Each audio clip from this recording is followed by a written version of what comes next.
Hello and welcome back to a brand new episode of Mxgp 2021. In today's episode we are off to the Czech Republic for the Grand Prix of Loket, I believe it's pronounced. Track I do know, but a very tricky track. Now I am looking forward to this. Hopefully we can push on and get some better results and push on in the recent form. But nevertheless, let's jump in. So join me here in qualifying and I'm having an awful time here. I am struggling so much with this track and it's got me believing it's the Kawasaki more than me because I just have no rhythm around here. It's really strange. I can't get up to grips with this and I am, you can see at 32.3 or 32.9 is the current time that is set for pole position. Unfortunately we are like nearly 10 seconds off that. I think we just in the end go sub 1 minute 40, but the pace is just pretty average.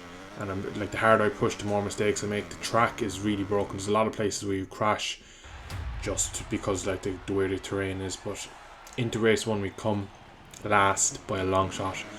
Watch this, what a launch we get. We absolutely nail it in race 1 and we just get the whole shot. We just run right here, we just lose the grip and I thought I'd get picked up the inside, but we do manage to hold on to the lead and that is the first whole shot of the episode. Can we make it a second in race 2? You'll find out shortly, but look at the AI, how quick they are. Again, you can see the rear end getting kicked up. This track would probably be better on a 450. I believe the 250s are just a bit short in some positions for to clear some jumps, but unfortunately we're stuck with the 250 for today. I will be looking more than likely to get off the Kawasaki in the next transfer window whenever that does arrive. After this weekend, I believed it was just, I think the bike is a bit of the issue as well. It's not just the game, it's this bike isn't great, because I've ridden other ones and they don't feel as bad. Now again in career mode it's always difficult, but you can see there Jed Beaton's down and so is Diego Gertz, and that is Renoir going around the outside. We take a really defensive line in, but that is a championship leader. Benestant as well down in P3. I'd say he got collected with the other two riders. At this point in the race now, my pace is pretty average still. I'm kind of a roadblock. I'm not going to sugarcoat it. But I felt Beaton's down, Gertz is down, and just again like a lot of this. Look at the drive, and that is actually Beaton who caught right back up to us. So he fell, and within a couple of seconds he's right on me again. So I was thinking for about maybe 15 seconds, this is good for the championship now. I'll be able to push on, take points back off him, get it under 20 points before the end of this Grand Prix. No, he's right there again. Now Viale has gone past and he is just checking out. This part of the track here is broken. If you go through a certain line you just fall off the bike. Other content creators having this issue with this game. Apparently as the calendar goes on, the further you go into the calendar the worse the tracks get. We get hit up the back by Jed Beaton. That puts us down to P5. We go really aggressive again, just back across him, almost lose it just to get the move back. Again, go up the inside and we just kind of force him over the berm, but that actually gives him superior drive, which makes no sense. Now we jump to the final lap, and that is Renoir going around the outside. Is it? It's not actually the final lap for us, it's Beaton who's just started the final lap, so we have one more lap after this. We're trying to fight as best we can, but I'm not sure we can. Up to the line we come start. Our final lap, we tried to cut it up the inside. Beaton's down again. That actually is his third crash of the race, believe it or not, and once again he's nowhere to be seen. Our pace is so bad, even with the AI crashing multiple times, I can't get on. And that says a lot about this track. The AI were crashing left, right and centre. And this now is the final part of race 1. Unfortunately, we're not going to catch Renoir. Viale wins it. We're set to come on P5, which isn't a bad result really if you think about the top 5. But when you're pushing for the championship, I just happen to feel maybe like this is just slipping away from me. From other content creators' careers, I believe the tracks get harder as the season goes on. So this is the point. I think before this, I need to get a good result. You can see even the AI on the slowdown lap are crashing. But P5 in race 1. Let's see can we push for the podium in race 2. Viale wins it, Gertz in second, and Beaton comes home in P3. Just look at the lap times, 39.2 for me, and they're in the 36s and 7s. Can't compete with that. But now here we are again. Can we get another superb launch? Yes, we can. Not as good as the first one, but still good enough to hopefully get the whole shot into one, back it in a small bit, and that is it. So now, we made a few mistakes in the first one that cost us a few positions. This time around now we need to be inch perfect, and I don't believe I can be, but we are going to try our best, just because the championship really depends on it, because I can't really leave them have much more of an advantage over me. The points gap at the moment, 28 points, and after losing race 1, I don't know what race 2 is going to come out to, so I reckon the points will go up to probably at least 30, 35, if not 40. But a good start here, a minute gone in this race, and we are still just about holding our own. But again, look at the drive from the KTM. Getting a little bit jealous of that orange bike. I want one. But look at this move here, down the inside, a lot of rear brake, just sits it up. I'm pretty proud of that, not going to lie. And we get the lead back. Beaten, you can see there in the back of the shot, is still in P3, so we are going to have to be perfect. We just touched the kind of inside berm there, and that kills our drive, but we just about get away with it. And 3 minutes left in race 2, +2, and we hold the lead, but not by much, unfortunately for myself. I wish I could pull away. And the previous race, really I showed some serious promise, and now here, even though I'm leading and I had P5 in the -1, I know it sounds stupid, but my pace is just not good. I'm just kind of holding them up more than anything. Up to the line now, we'll have probably 2 more laps plus the 2 to finish it, and we are just holding on. I'm kind of waiting for it. You can see, look at the mini-map, look at the massive gaggle of riders behind.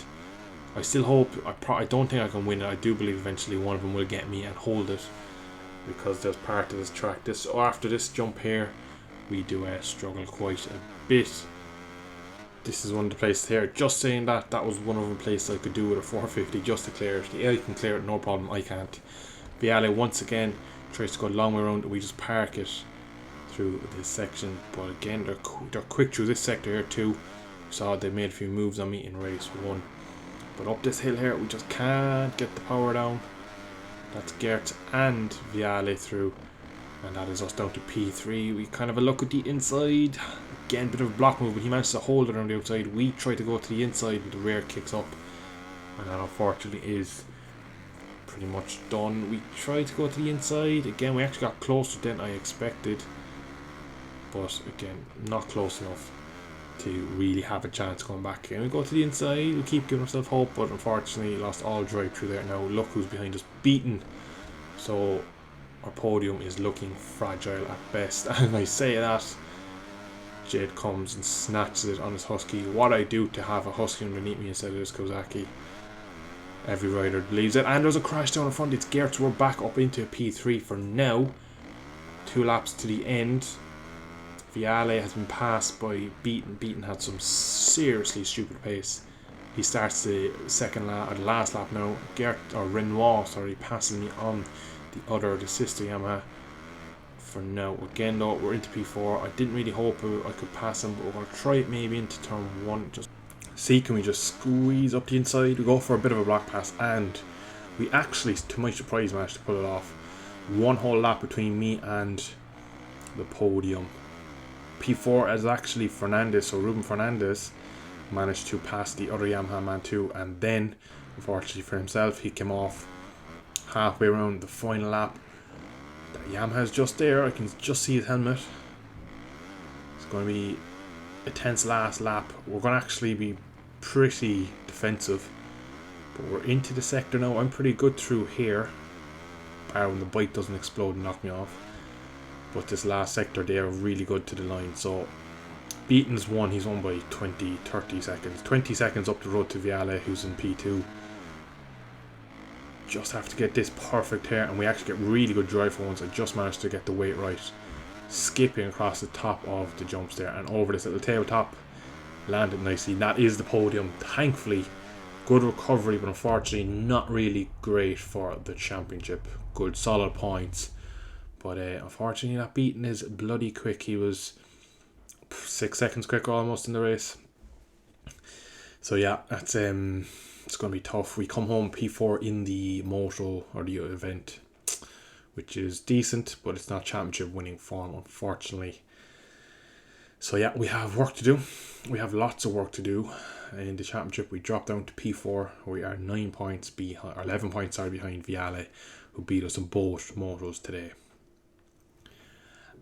I have gotten to the transfer window, which is very interesting. I didn't realise how early it was, so we have flicked through. We don't have much to choose from, but all I know is that we are getting off this Kawasaki, because throughout this episode I've blamed the KX 250 for my troubles. I didn't want to go for a team that's lower ranked, so lower payments, because that means they're lower ranked, which kind of only left me Husqvarna. I was thinking Husqvarna. I did say during the episode I'd love to be on a Husqvarna, and that's what we're going to do. We're going to join the E2T racing team, and a nice blue and white Husqvarna is mine. Big change. We'll see in the next episode how we'll get on. But we get a message. Ron van de Mooslik, I think his name is. He's invited me to Jewel in Mexico, in Leon. Good track. So we're actually going to do it because I get to try out my new bike. And once again, launches off that. We got it perfect. We have started to nail the launches, which is pretty damn good for us. So I'm going to just talk you through this race a bit, just on how I felt with the bike. The bike is smooth. I actually, at the start of this race, when I took off, I was like, oh no, my controller's about to die because I had very little vibration. It actually wasn't my controller. This bike is just smooth. It's like it's set up so much better than the Kawasaki. And it was, this track is a bit of an anomaly because it's a really quick track. There's a lot of flat out sections, and obviously it's our first time riding on it, so the track is absolutely perfectly smooth. So not a lot of bumps yet, but I had a great time riding it. And I didn't actually know the layout pre to watching what you're watching at the moment. I didn't know it before this race, and I did pretty well compared to the Kawasaki. And of course I was up against the Kawasaki when we leave. I don't know if that was scripted, that someone on the opposite of what you leave comes and offers you a duel after you leave the team, but I don't know. But we are doing well here so far, and I am enjoying myself on this bike. He is still there though, and look at that, he hits the backwards and we nearly go off the back of the bike. Crazy stuff. But I am looking forward to the next episode now, because I get to ride this in an actual full-blown event, because it feels really good here. Now that could just be the track that doesn't affect this bike, but I've also been giving out a lot about Kawasaki. I got my opportunity. He goes a long way around. We take the tight line. He can't take the corner speed. He actually takes lead for a split second. But yeah, it does sound slightly different. You might hear it. It's just slightly different tone to it. Doesn't sound bad at all. But is this going to be the missing piece that brings us to the title race? Now, it's not going to be fully supported like Jed Beaton's would be, but now they're on the same equipment. Can I make the difference? I hope so. And here we are now, a couple of corners to go. He's pretty much been on our back wheel. So once again, it looks like the AI he probably would have beat me if he passed me, but he didn't. So we're going to come home to win our first duel at our first attempt on our new bike. I'm pretty happy with that. Feels pretty good. But anyway, I am going to leave it there for today's episode. In the next episode, we're off to Lemel in Belgium for the Monster Energy Grand Prix of Flanders, Ned Flanders. And we'll have our full debut on the Husqvarna. So if you did enjoy today's episode, drop a like down below, subscribe to see more in the future, and shall catch you all in the next episode. Thanks again. Bye bye.